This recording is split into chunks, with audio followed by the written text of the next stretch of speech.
probably one of the premier thoroughbred track events of the year. You got the Derbies, of course, and the Triple Crown, but this is huge.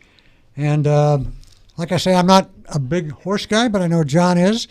I will say one thing. I think Mike Smith might have a little bit of a needle in him to do well, since Bob Baffert dumped him. So that might add some intrigue to the event. I think it's a 2-day event, isn't that right, John? Friday, Saturday? Friday, Saturday. Yeah, okay. Yeah. It's it's. I think it's bigger than the Derby. The Derby. This is a 2 days of the best horses in the world that are coming to one little area, and it moves all around. It's usually from Santa Anita to Del Mar over to to the Kentucky area, and it floats around there. But it's going to be a little bit different, I think, this year because of the history of what's happened at Santa Anita with a lot of horses going down.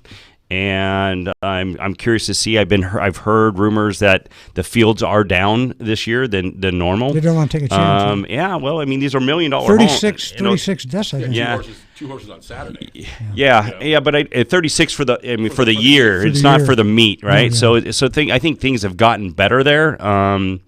But yeah, you're right. Mike Smith, Baffert took as he calls it, a gut feeling and put on Joel Rosario on McKenzie, and so Mike's gone to Yoshida. Is now an 8-1. I like the odds better. I'm going to bet on Smith. I'm not going to bet on the horse, right? Yeah, Mike. Yeah, Magic Mike is is what he's done.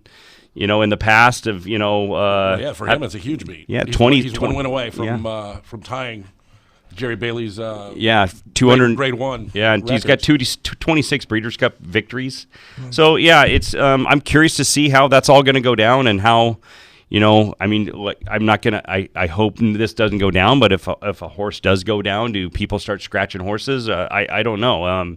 But yeah, it's really big. We'll see how it goes. I'm not going to be able to watch Saturday. I'm going to be able to watch Friday. But I'm even going to tape it. But I mean, if you're a horse player, like Elliot and I have been known to throw a couple bucks down on some horses. If you do your homework, you can make a lot of money in those 2 days because you might see a McKenzie at 3-1, but there's many horses that can win that race, right? That's the nice thing about it. It's kind of like the Ryder Cup of horse racing, right? Yeah. But it goes every year. When you got the best horses in the world, it's really hard for one or two to be favorites. I mean, right, and then that's some why don't run every day because there's so much money involved. They hold them. They want to get